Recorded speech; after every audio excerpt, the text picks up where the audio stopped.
오늘 설교 제목이 교회를 박해한 헤롯입니다. 헤롯, 성경에 나오는 헤롯에 관한 설교입니다. 미국, 제가 그 이라크 전쟁 때, 물론 뭐 아프리카 전쟁 때 미국은 자주 가니까요, 미국 가보면 이거 노란 리본 자동차에 붙이고 다니고요, 어느 동네 가면 집 앞에 대문에 노란 리본이 붙여 있어요. 저게 뭐냐 그랬더니, 전쟁터에 나간 남편이나 자식들이 꼭 돌아오기를 소원하는 그 표시래요.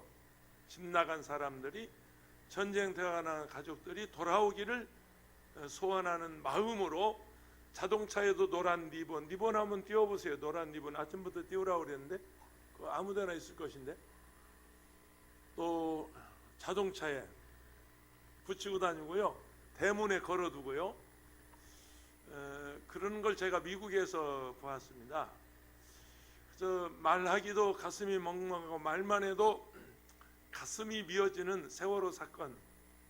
여러분, 세월의 사건에 대해서는 어떤 말들도 여러분 평가하지 마세요. 세월호 사건에 대해서는 무슨 말로도 여러분 거기 줄을 달지 마세요. 그냥 아파하시면 돼요. 여러분이 부모가 아니고 가족이 아니니까 그렇죠. 제가 저희 누님 손자, 친손자가 천안함 폭진 때 46명 죽었는데 시체 6구 못 찾았습니다. 그 중에 하나가 제 손자입니다. 가족 아니면 그 말 못해요. 무슨 말을 해요? 이번 할머니, 저희 어머니 장례식 때 그 조카 네가 와서 뭐 무슨 말을 하겠어요? 그 어머니, 그 엄마 아빠 뭔 말로 하겠어요? 그냥 붙잡고 그냥 우는 거예요. 그냥 말할 수 없는 거예요. 가족이 아니면 무슨 말 하면 안 돼요. 세월호에 대해서 절대 이러쿵저러쿵 하지 마세요.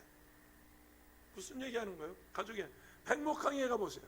지금도 노란 리본이 그냥 줄줄이 걸려 있고요. 그게 무슨 얘기입니까? 지금도 돌아오기를 기다리는 거예요. 그 물속에 그냥 수장된 그 자식들이 어찌하든지 지금도 돌아오기를 기다리는 어머니의 마음, 아버지의 마음이 노란 리본이에요. 무슨 말로도 세월호에 대해서는 얘기하면 안 됩니다. 안 됩니다. 300여 명, 기가 막힌 일이죠. 그래서 그 노란 리본을, 저도 광화문을 지날 때, 그 광화문 광장을 지날 때 그 세월호 가족들이 철수하지 않고 흑수할 때 찡그렸어요. 참 보기 흉해요. 그러나 무슨 말 하면 안 돼요. 부담스럽죠. 그거 볼 때마다 마음의 부담. 그래도 무슨 말 하면 안 돼요. 절대 언론에서도 지도자도, 어떤 싸가지 없는 국회의원들은 뭐 울거먹는다고? 그런 말이 어디 있어요? 자식 물속에 그냥 그렇게 멀쩡한 자식들 죽여놓고 울거먹어. 어떻게 지도자들이 그런 말을 하는지 모르겠어요. 그런 말을 왜 해요? 말하지 마세요. 그게 노란 리본이에요. 노란 리본. 인터넷에 많은데 왜 못 띄우나? 그냥 됐어요. 이게 성경에 나와 있는데요, 구약의 노아 시대 홍수로 세상을 심판하고 싹 쓸어버렸죠. 창세기 6장에 보면 내가 사람 지었음을 한탄하사 이 지상에서 뭐 싹 쓸어버리겠다. 쓸어버렸어요, 하나님이. 그때 하나님의 마음이 너무, 말이 그렇죠. 그 많은 인류를 물로 쓸어버리고 하나님이 얼마나 기가 막혔겠어요. 얼마나 그 가슴이 찢어졌겠어요. 당신이 지은 사람, 창세기 1장에서 감탄하셨던 그 하나 사람, 좋았더라 사람 지어놓고 심히 좋았더라. 그 하나님께서 얼마나 가슴이 찢어지도록 아팠던지, 홍수 끝난 다음에 하늘에 표시 하나를 둬요. 그게 무지개입니다. 내가 다시는 심판하지 않겠다. 다시는 물로 사람 죽이지 않겠다. 그게 표시가 무지개거든요. 무지개. 노란 리본입니다. 집을 나간 둘째 아들이 돌아오기를 그 기다리는 탕자의 아버지, 그 마음이 하나님의 마음입니다. 이 얘기하다가 아침에 시간이 조금 오바됐었는데, 제 어렸을 때 신영균 목사님 천국 가셨는데, 이분이 남산야외음악당에서 부흥회를 인도하셨습니다. 우리 조영규 목사님도 하셨고요, 원로 목사님도. 근데 신영균 목사님 그 남산야외음악당에 제가 부흥회를 참석을 5일 동안 했는데요, 한날 돌아온 탕자에 대한 설교를 하셨습니다. 그 중에 예화가 유명한 예화인데, 아버지의 속을 썩인 아들이 나가서 허랑방탕하며 제멋대로 살다가 전과자가 돼서 감옥에 들어가서 예수를 믿고 회개를 하고 이제 출소하면 아버지 집에 가야 되겠다고 결심을 해요. 그런데 그 아버지가 자기를 받아줄지 안 받아줄지 몰라서 아들은 고심하다가 아버지에게 편지를 씁니다. 아버지, 제가 이제 남은 인생 아버지 모시고 효도하며 살겠습니다.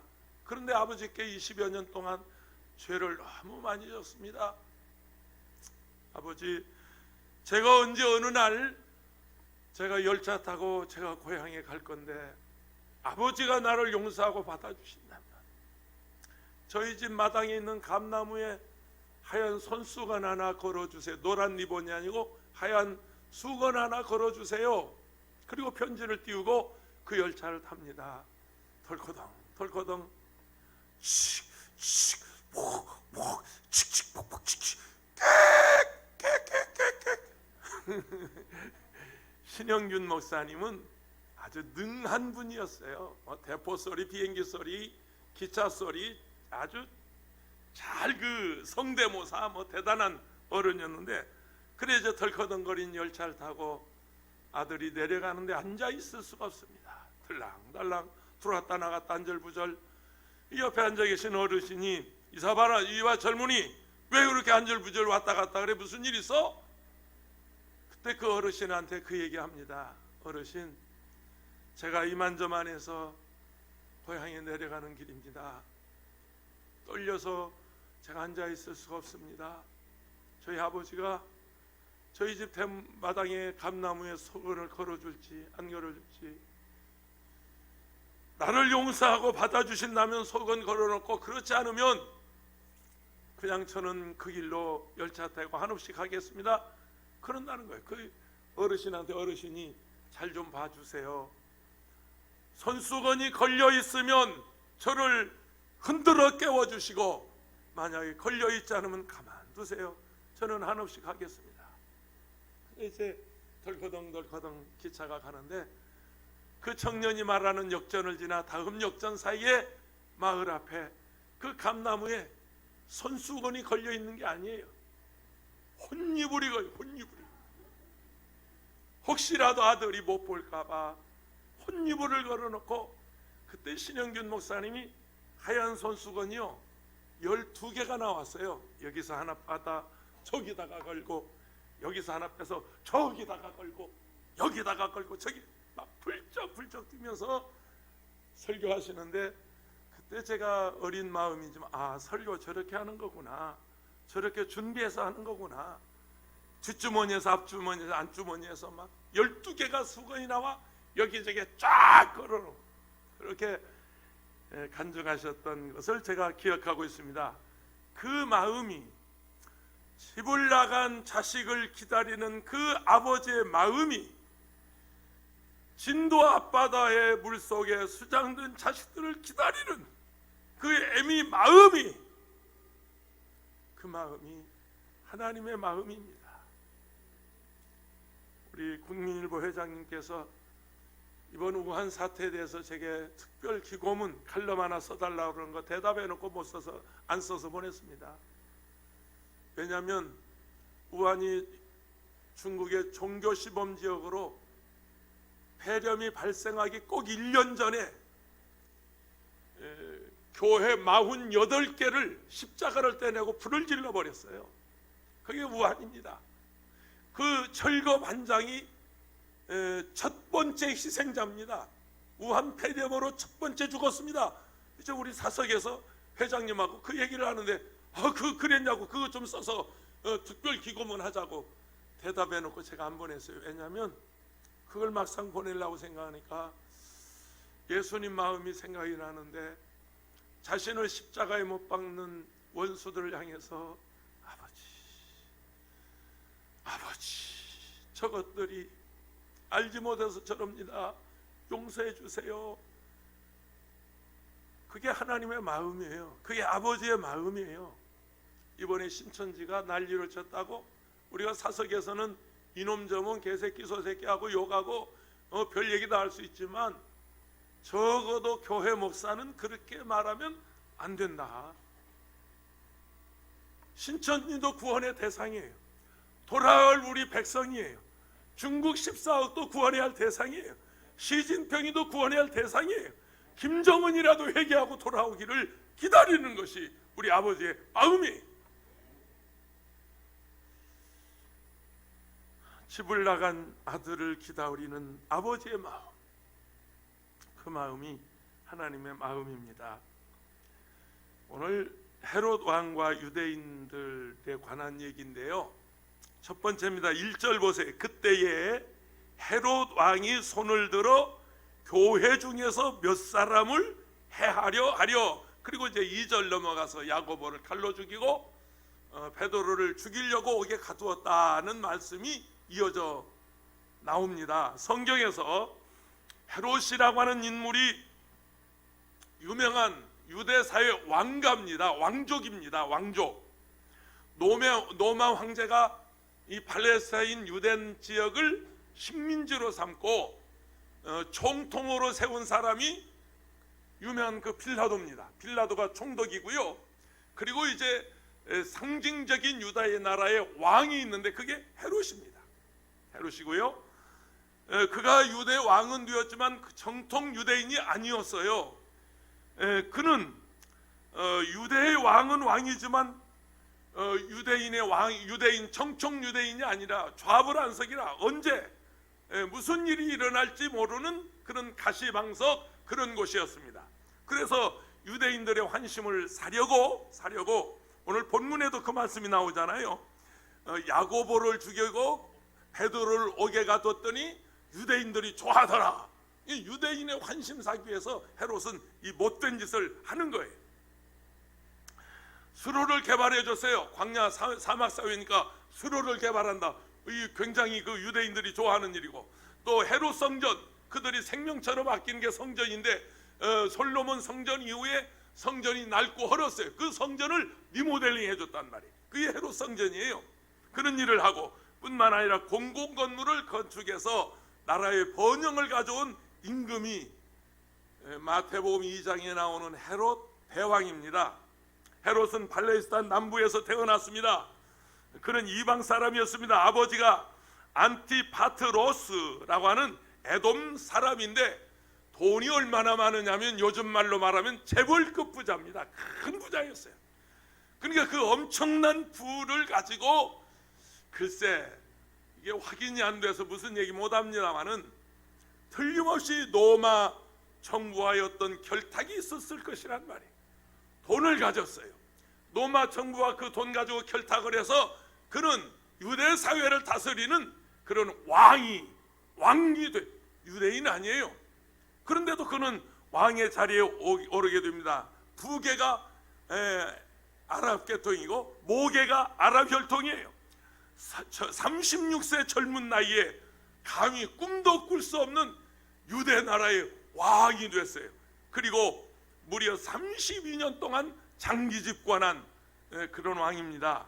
3번씩이나 후계자 문제로 자기 뜻을 번복하다가 왕좌를 물려줄 맏아들 안티파테르 헤롯, 이 사람을 죽여버려요.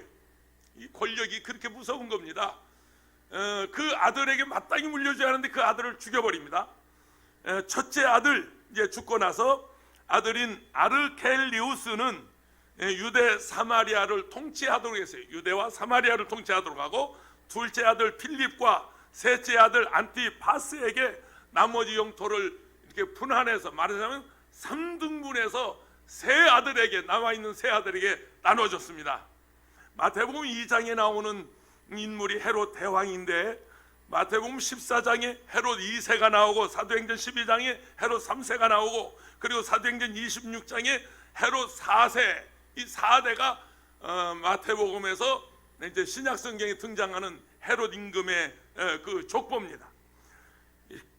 마태복음 2장에 나오는 헤롯 대왕이 이 아주 음란한 사람이었어요. 아내를 10명이나 거느리는 그런 아주 불량한 그런 인물인데, 동방의 박사들이 어느 날 왕 궁전을 찾아와서 여기 유대인의 왕으로 나시니가 어디뇨, 어디 계시뇨, 헤롯 왕에게 그 말을 묻자 헤롯 왕은 그야말로 머리에 지진이 일어났어요.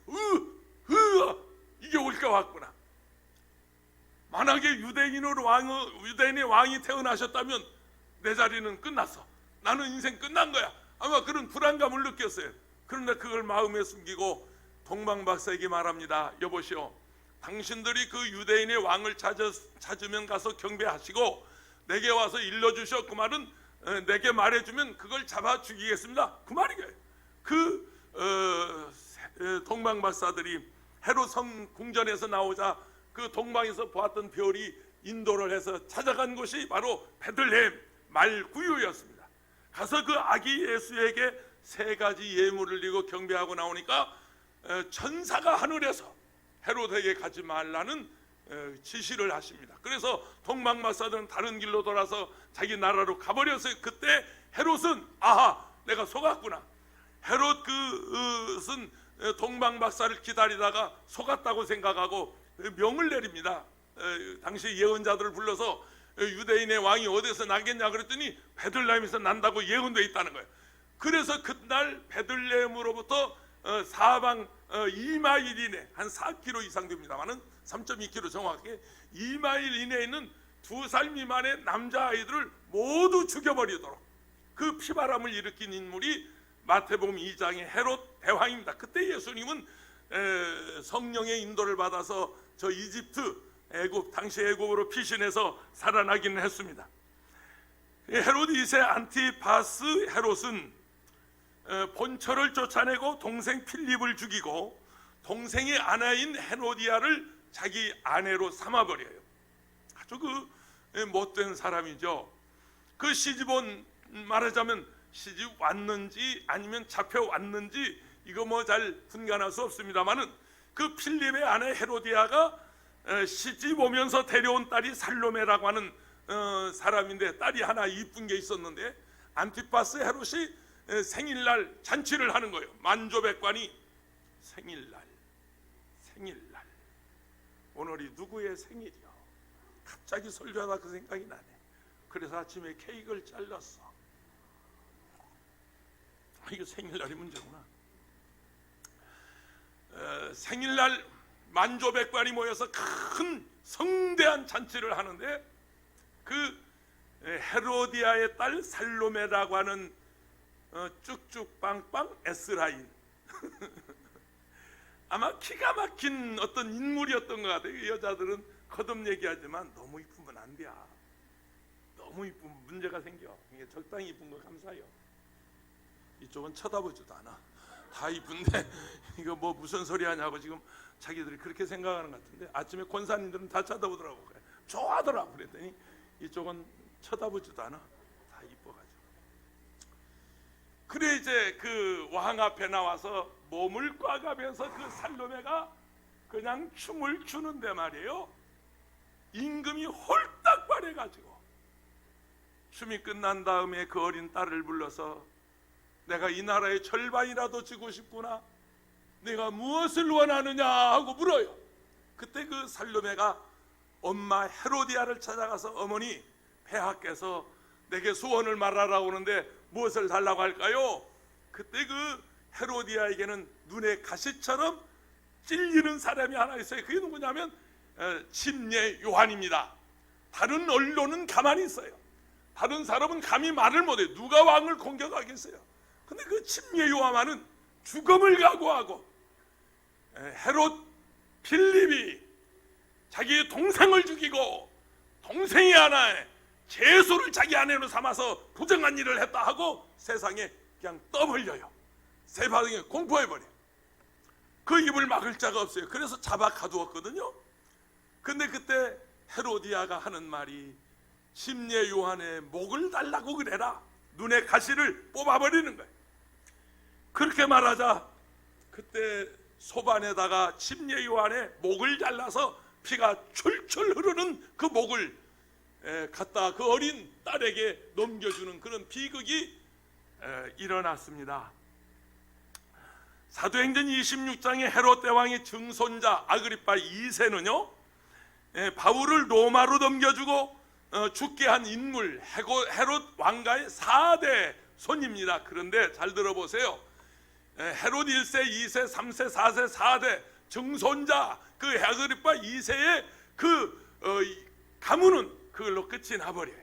역사에서 사라져버려요. 참 신기하게도 그 가문은 이 기독교와의 무슨 특별한 어떤 원수지간처럼 그렇게 기독교를 받게 했어요. 그렇게 주의 종들을 잡아 죽였어요. 그렇게 주의 종들을 여러분 베드로가요 로마에서 거꾸로 십자가에 못 박아 죽었습니다. 그 로마에 넘겨준 바울 사도는 온갖 고문을 당하고 질질 끌려다니다가 마지막에 목을 닥쳐서 잠수당했습니다. 그러면 기독교는 죽었나요? 기독교는 그걸로 사라졌나요? 잘 들어보세요. 베드로가 로마에서 순교하고 바울이 로마에서 순교하고 로마는 기독교 국가가 되어버렸어요. 할렐루야. 죽기는 누가 죽었어요?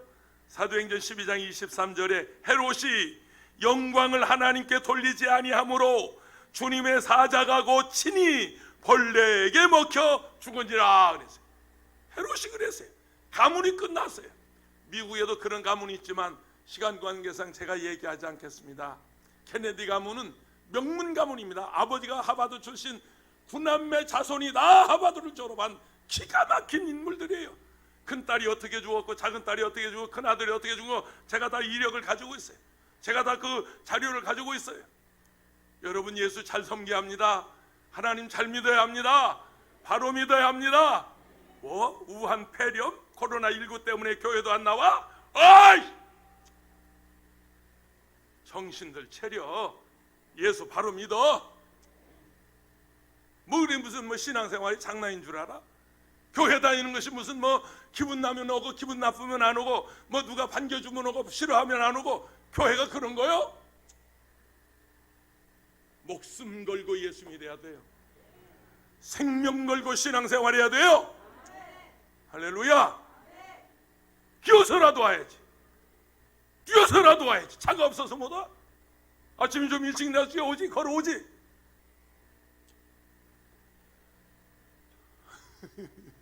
다 여의도에서 뺨 맞고 여기 와서 지금 화풀이 하는 거예요.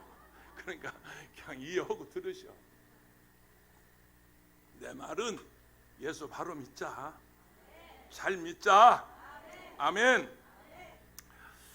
여러분 예나 지금이나 예수 그리스도를 대적한 그 사이비들, 이단들, 지금까지 살아있는 사람이 있으면 손 들어봐요. 지금 살아있는 사람들이 있어요. 그 곧 죽어요. 그리고 없어져요. 그거 다 안개처럼 사라지게 돼 있어요. 교주 죽으면 사라져요. 여러분 이 암흑의 문 암흑 보세요. 다 끝나요. 예수 그리스도를 대적한 이단들, 사이비들, 여러분 그 교주 죽으면 끝나는 거예요. 이번에 내가 차마 이러면 안 되겠습니다. 곧 끝납니다. 곧 끝납니다. 죽으면 끝납니다. 그 안에 생명이 없는데, 그 안에 진리가 없는데, 그게 영원하지 않는데, 뿐만 아니에요. 여러분 지도자들도 마찬가지입니다. 적그리스도 사회를 무르키고 반드시 하나님께서 심판합니다. 우리나라 정치사회 교회 장로가 대통령이 되신 분들이 몇 있어요.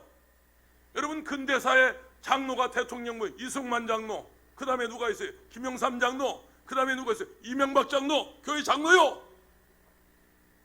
어떻게 됐어요? 15년 형이 억울하다고 상고했더니 재판장이 2년을 더 때려버렸어요. 재판장이 한 말 기억하세요? 반성할 기미가 없습니다.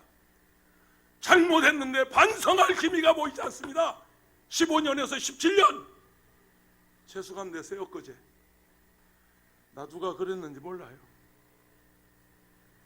하나님께 영광을 돌렸거나 여러분 교회에 유익을 주었거나 생명을 걸고 재산을 걸어 예수 그리스도를 위해서 살았거나 그러지 않았단 말이에요. 그러니까 자기가 대통령 된 것이 잘나서 됐고 임금 된 것이 잘나서 됐고 왕이 돼 하나님께 영광을 돌리지 아니했다. 벌레가 나와서 먹어 죽어버렸어요. 헤롯이 그랬어요. 헤롯이 야고보를 칼로 죽였을 때 좋아하는 사람들이 유대인들이었습니다. 서기관과 제사장과 장로들을 비롯한 유대교의 지도자들이었습니다. 사람을 좋게 하랴 하나님을 기쁘시게 하랴. 여러분 크고 작은 일에서 언제나 우선순위는 하나님이십니다. 하나님께 영광을 돌리세요. 하나님의 영광을 위해 사세요. 그러면 하나님이 도와주십니다. 이번에 봉준호 감독이 참 유감이더라고요. 세상에 아카데미상 4개를 거머쥐고 오스카상 4개를 거머쥐고 하는 말이 소감을 얘기했는데 내일 아침까지 술 처먹고 있겠습니다. 처먹는다는 내가 붙인 말이고 내 밤새도록 내가 술 먹겠습니다 그랬어요. 불쌍한 인생들. 아카데미를 12개 타면 뭐하세요? 오스카상을 15개 타면 무슨 의미가 있겠어요? 감사합니다 하나님. 나 같은 사람에게서 이런 비서구권에서 오스카상을 4개씩 거머쥐게 하신 거 하나님의 은혜입니다. 나는 봉준호 감독이 아니어도 내가 그렇게 하나님께 감사했다고요. 우리 대한민국이 세상에 오스카상을 4개나 거머쥐게 한 거, 국위를 선양한 거 하나님 은혜입니다. 하나님 감사합니다. 내가 영화 보지도 않았어요. 나는 말만 들었어요. 기사만 봤어요. 그런데도 감격해서 그랬는데 그 영화를 만든 사람은 뭐 밤새도록 술 먹겠다고? 가련한 인생들. 여러분 크고 작은 모든 일에 있어서 하나님을 영화롭게 하십시다. 하나님의 영광을 위해 사십시다. 그래야 예수 믿는 사람입니다. 그래야 하나님 복 주십니다. 두 번째 야고보와 베드로인데요. 2절 3절 4절을 보실까요? 요한의 형제 야고보를 칼로 죽이니 유대인들이 이 일을 기뻐하는 것을 보고 베드로도 잡으려 할 때는 무교절이라 잡음에 옥에 가두어 군인 내식인 내패에게 맡겨 지키고 6월절 후에 백성 앞에 끌어내서 죽이고자 하더라 그 말이에요. 이 6월절 일주일 지나면 가뒀다가 죽이는 거예요. 야고보가 성경에 여러 사람이 나오는데 오늘 본문에는 요한의 형제 야고보라고 되어 있어요. 예수님의 12 제자 중에서 야고보가 둘입니다. 셋입니다. 정확하게 하면 야고보가 알페오의 아들 야고보가 있고요. 그리고 예수님의 친동생 야고보가 있어요. 야고보서를 기록한 야고보가 있고요. 예수님의 친동생 야고보는 예수님이 부활하기 전까지 예수 안 믿었던 사람이에요. 뭐야? 아니 형 나하고 같이 살았잖아. 제키자기하고 목수일하고 대패일로 아버지를 도와가면서 나하고 같이 나사렛에서 자랐는데 뭐 하나님의 아들이라고 그래요? 아마 그래서 예수를 안 믿었는지 모르겠어요. 그런데 그분이 예수가 죽었다가 다시 산 것을 우리 형님이 하나님의 아들 맞네? 하나님이었네? 우리 형님이야말로 주님이셨네? 그리스도네? 그러고 나서 예수님 부활한 다음에 예수 믿은 사람이 야고보서를 기록한 야고보, 그 예수님 친동생 얘기입니다. 그리고 알페오의 아들을 야고보를 작은 야고보라 그러고, 그리고 요한의 형 야고보를 큰 야고보, 그래서 큰 야고보, 작은 야고보, 큰 목사, 작은 목사. 솔직하게 얘기해, 박 목사. 큰 목사예요, 작은 목사예요? 내가 작은 목사예요, 박 목사가 큰 목사예요? 아주 만인 앞에서 확인했으니까 자기가 절대 큰 목사라고 못하지. 내가 물어보는데 어떻게 큰 목사라고 그래요? 그 말이에요. 예수님 12 제자 중에서 큰 야고보, 작은 야고보는 바로 그런 순서를 말하는 것입니다. 본문의 야고보는 베드로와 더불어 12 제자 중에 핵심 인물이에요. 그래서 예수님께서 중요한 자리에 베드로와 야고보와 요한을 꼭 데리고 갔어요. 저 변화산에 가서 기도하실 때 예수님 변화가 되잖아요. 그래서 거기서 엘리야가 내려오고 모세가 내려와서 예수님과 세 사람이 회담하는 거 보고, 미팅하는 것을 보고 하는 말이 여기다가 초막셋을 짓고, 하나는 예수님, 하나는 그리고 저 엘리야, 하나는 우리 예수님 저 모세를 위해서 초막을 짓고, 그게 그 세 사람이 증인, 그 베드로와 야고보와 요한이 변화상의 증인, 그 중요한 자리에 있었고, 겟세마네 동산에 올라갈 때도 다른 제자들은 저기 앉아 있어. 그리고 예수님 올라가시면서 거기 베드로와 야고보, 요한 꼭 이렇게 언제나 선두, 말하자면 제자들 사이에 서열을 정하자면 베드로와 야고보와 요한, 그 3위 안에 들어가는 인물 중에 하나. 베드로가 역시 수제자, 그 다음에 야고보, 바로 그런 인물이었어요. 예수께서 예루살렘에 올라가면서 사마리아의 마을로 들어가려고 했으나 사마리아 사람들이 예수를 거절해요. 우리 동네 들어오지 말라고. 그러니까 여기 야고보와 요한이 화를 뻐럭 내면서 작었더니 말이야, 지금 우리 예수님이 저 모세하고 엘리야하고 저기 산에서 만나고 오는 길인데 저거 사람 같지도 않은 사마리아 저것들이 예수님을 거역한다고 그냥 뭐라고 건의하는 줄 알았어요. 예수님, 하늘에서 불이 내려와 가지고 저것들 다 태워 죽여버립시다. 막 성격이 불같은 사람. 그래서 예수님 그때 유명한 별명을 하나 지었는데, 너희들은 뭐라고 하냐면 우리의 아들, 천둥 번개 같은 성격을 가졌다. 그래서 우리의 아들이라고 별명을 지어준 사람이 야고보와 요한, 그 형제를 말하는 것입니다. 스테파노 집사님이 설교하가 또 돌아 맞아 죽었어요. 베드로는 하루에 3,000명 5,000명씩 회개하고 예수 믿고 침례를 받았지만 야고보는 그렇게 역사가 없어요. 왜냐하면 최초의 순교자니까 최초에 그냥 목 잘려서 죽었어요. 그런데 여러분 기억하세요. 베드로를 잡아가 두었지만 베드로를 처형하지 못했습니다. 12 제자들이, 수많은 순교자들이 있었지만 일찍 죽임을 당했지만 오히려 죽음으로 많은 사람에게 복음을 전하고 오히려 교회가 부흥됐다는 사실입니다. 베드로가 로마에 가서 거꾸로 십자가에 못 박혀 죽었어요. 그리고 바울 사도가 로마에서 끌려다니다가 목에 잘려 참수당했어요. 그런데 베드로를 죽였고 바울을 죽인 그 로마가 여러분 기독교 국가가 됐어요. 야고보를 칼로 목을 잘라 죽였는데 그 예루살렘 교회가 하루에 3,000명씩 5,000명씩 회개하고 돌아와서 교회가 부흥하고 기독교는 세계적인 종교로 우뚝 서게 된 것입니다. 사단은 여러 가지 모양으로 주의 종들을 공격하고 한국교회를 공격하지만 나는 이번 우한 폐렴 사건도 이 신천지를 이렇게 다 명명박박하게 세상에 드러나게 하시고 신천지의 신분을 다 노출시키게 하시고 결국 우리 한국교회를 하나님이 부흥시킬 줄로 믿습니다. 우리는 문 활짝 열어놓고 신천지 환영한다 그렇게 현수막 걸어놔야 돼. 단 회개하고 돌아오고. 현수막 언제 거냐면 우한 폐렴이 끝난 다음에 지금 걸어놓으면 복잡해지니까 활짝 걸어놓고 신천지여 돌아와라. 우리는 여러분을 환영한다. 저 전라남도 신안군 증도에 문준경이라고 하는 아가씨가 있었어요. 양반집 딸이었어요.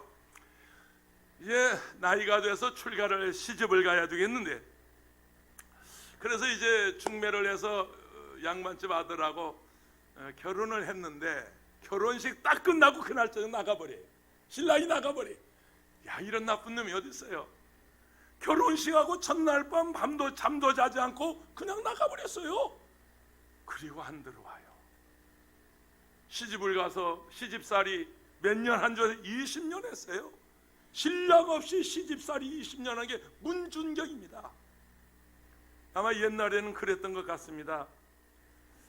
근데 어느 날 불쑥 신랑이 나타났어요.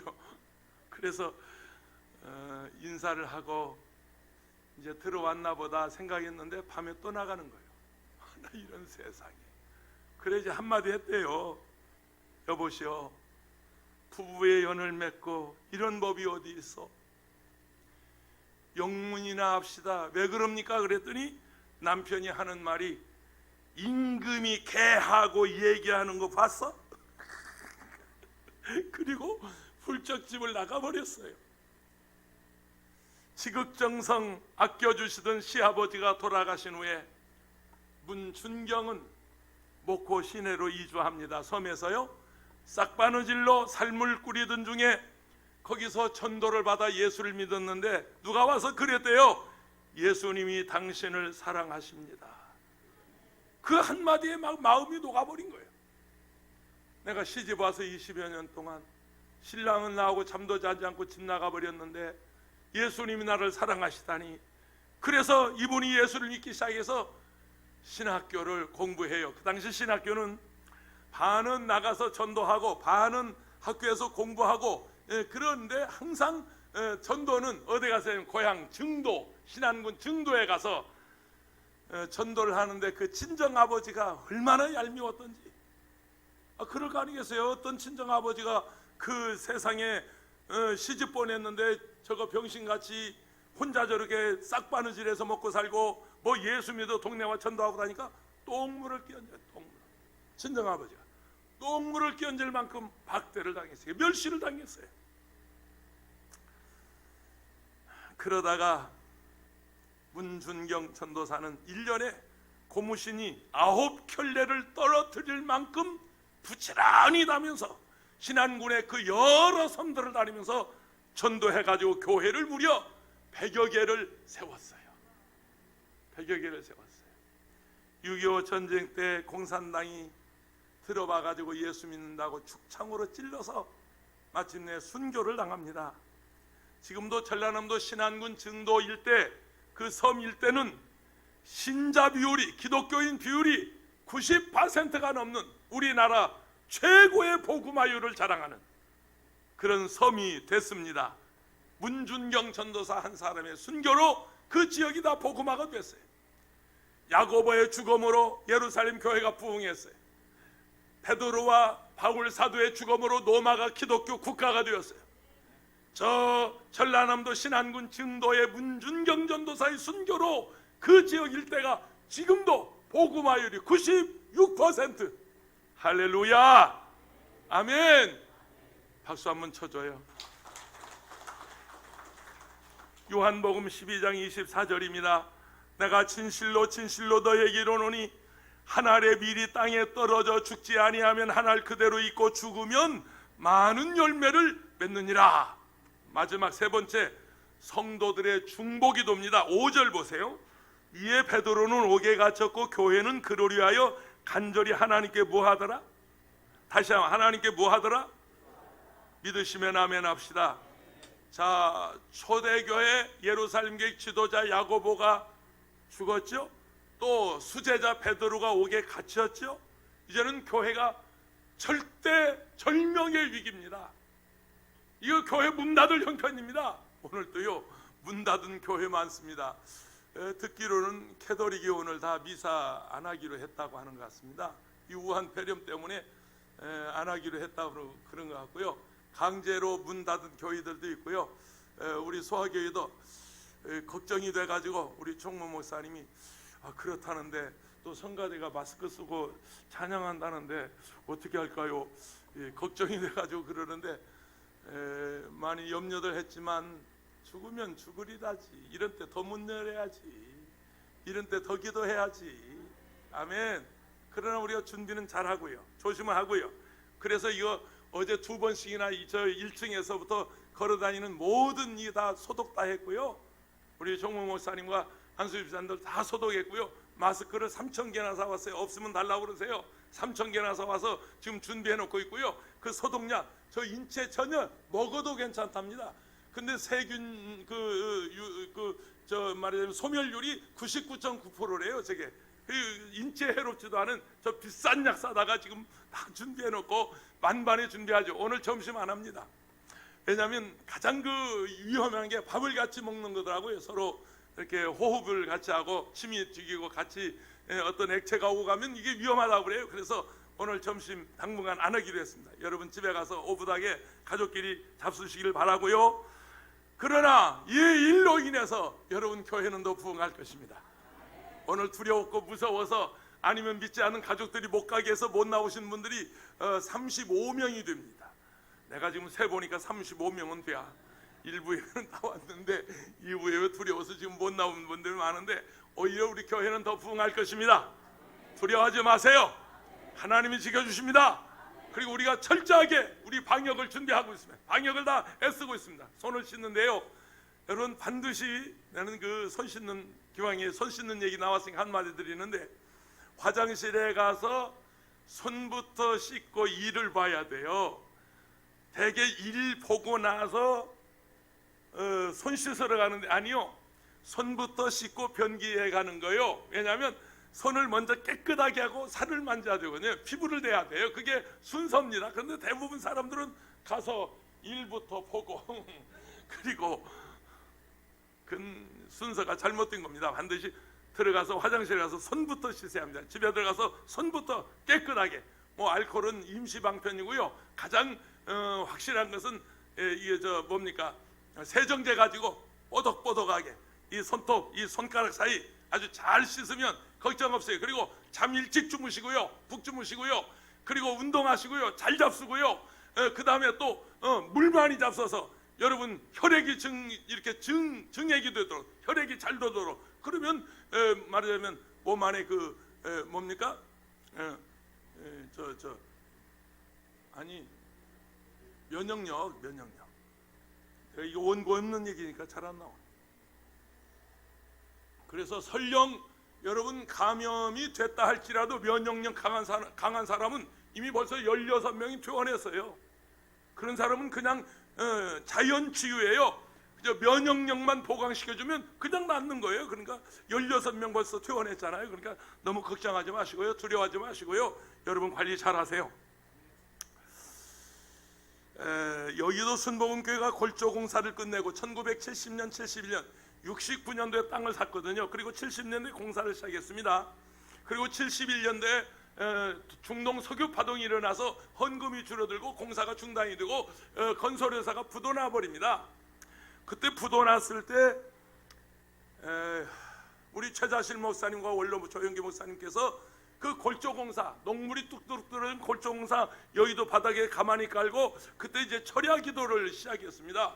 최초의 철야 기도는 예루살렘 교회 베드로가 옥에 갇혔을 때 거기서 철야기도 했고, 그 이전에 철야기도는 예수님이 돌아가시기 전에 제자들 데리고 겟세마네 동산에 가서 밤샘 철야기도 했고, 그 다음에 예루살렘 교회가 밤샘 철야기도 했고, 한국 교회는 여의도 순복음교회가 공사가 중단돼서 녹물이 뚝뚝 떨을 때 그 밑에다가 가만히 깔고 400~500명 모여서 철야기도 했었습니다. 근데 그 철야기도가 요즘 없어져서 아쉽습니다. 있긴 있어요. 근데 10시에 끝나요. 그건 철야기도 아니에요.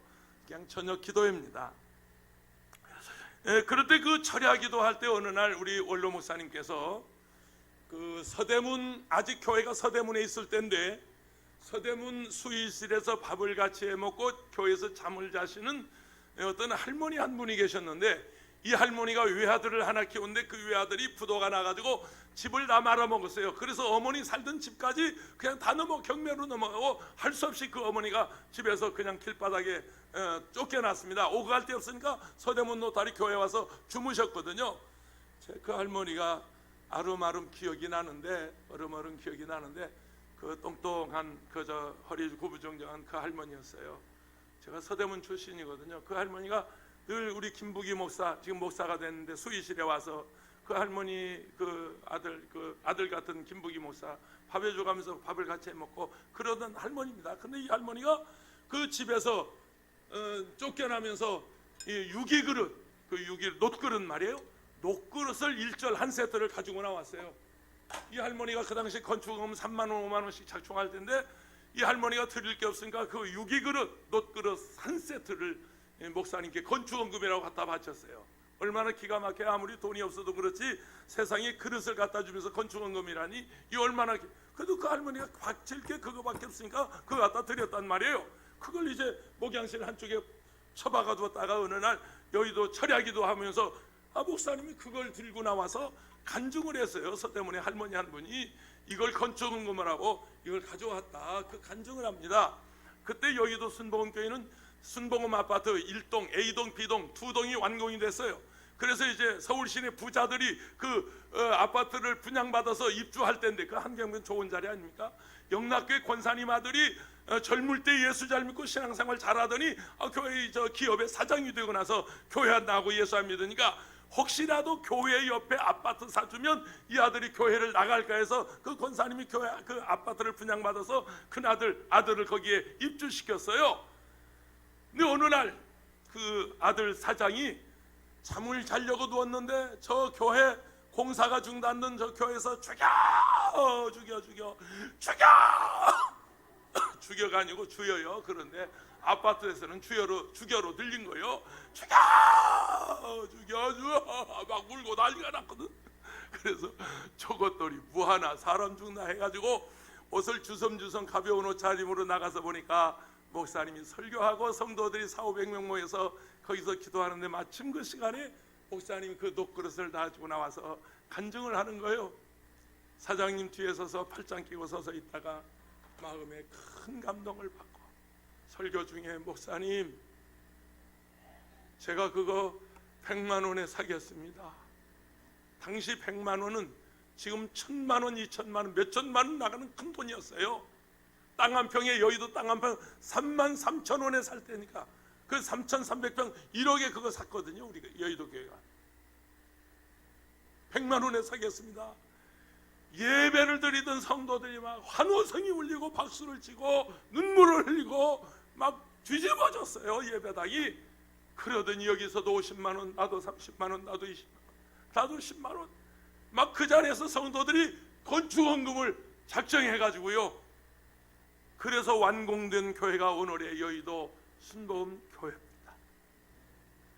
그걸로 끝난 게 아니에요. 존 허스턴 선교사님은 그 놋그릇을 싸들고, 이 양반 오늘 놋그릇 가져올까 걱정나네. 지금은 가져오지만 현찰로 가져와. 지금은 현찰 좋아하셔.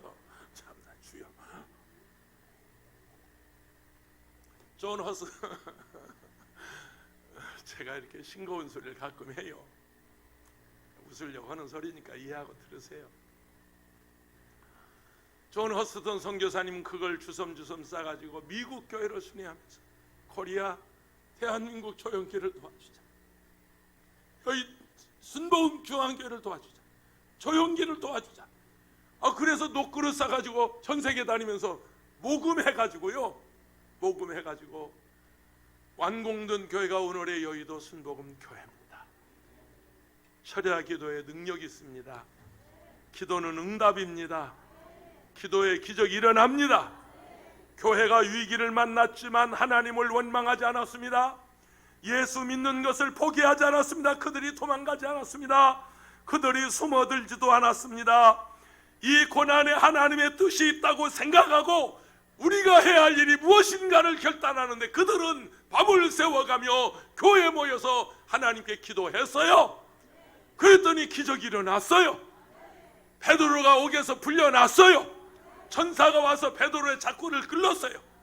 베드로가 와서 그 기도하는 집에 와서 대문 두드리니까 여자 종이 나와서 누구세요? 나와서 보니까 나 베드로다.